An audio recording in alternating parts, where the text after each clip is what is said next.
Bugün senin ad günündür.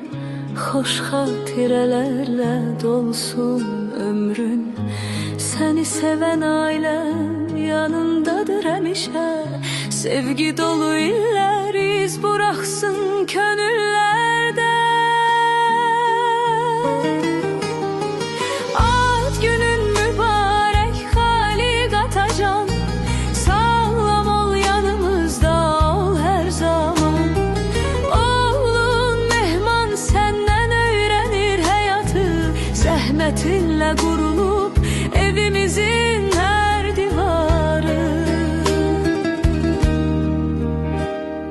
Her yaşın özünde bir nur taşıyır. Hatireler gül kimi açılır, saçılır. Hayat yolun daim açık, uğurların bol olsun. Sağlamlıkla, hoşbəxtliklə dolsun.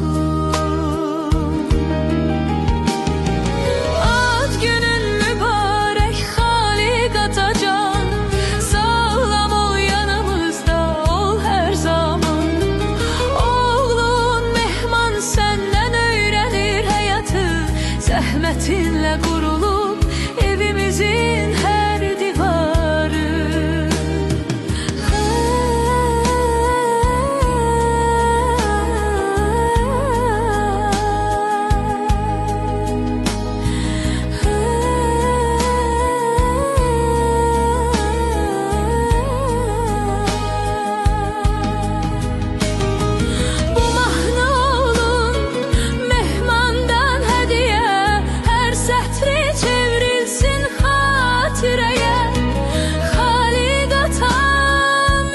Yaşa, sağlam yaşa, nur saç her nefesinde.